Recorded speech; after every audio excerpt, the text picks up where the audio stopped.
ভারতের সীমান্তে থমকে গেছে বাণিজ্য। বাংলাদেশ থেকে আসা পণ্যে বিধিনিষেধ জারির ফলে পশ্চিমবঙ্গ ও উত্তর পূর্বাঞ্চলীয় রাজ্যগুলোয় দেখা দিয়েছে সরবরাহ সংকট। নয়াদিল্লির এই সিদ্ধান্ত সরাসরি আঘাত হেরেছে হাজারো ব্যবসায়ী, দিনমজুর ও শ্রমজীবী মানুষের জীবিকায়। পরিস্থিতি এমন যে সীমান্তে দাঁড়িয়ে আছে পণ্যবাহী ট্রাক, বন্ধ হয়ে গেছে স্থলবন্দরের কার্যক্রম।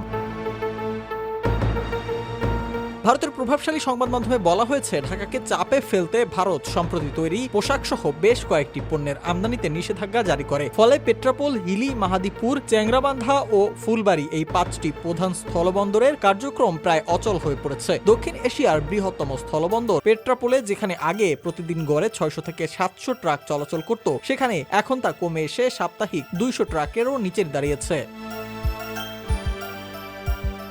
এই অচল অবস্থার কারণে কাজ হারাতে বসেছেন প্রায় 12 থেকে 15 হাজার শ্রমিক, ট্রাক চালক, খালাসকারী ও শ্রমজীবী মানুষ। সীমান্তে বাংলাদেশি পণ্যের অভাব ইতোমধ্যে দেশটির বাজারে প্রভাব ফেলতে শুরু করেছে। বিশেষ করে তৈরি পোশাকের দাম বেড়ে গেছে কয়েক গুণ, যার ফলে ভোগান্তিতে পড়েছেন নিম্ন আয়ের মানুষজন।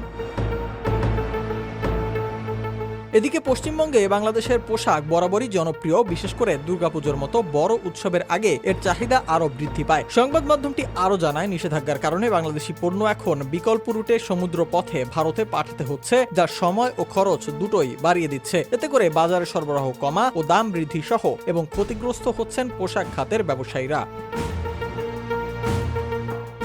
বিশ্লেষকদের মতে, রাজনৈতিক উদ্দেশ্যে নেয়া এমন বাণিজ্যিক সিদ্ধান্ত শেষ পর্যন্ত ভুক্তভোগী করে তুলছে সাধারণ মানুষকেই। দীর্ঘমেয়াদে বাংলাদেশ ভারতের অর্থনৈতিক সম্পর্কেরও নেতিবাচক প্রভাব পড়তে পারে বলে ধারণা করছেন তারা।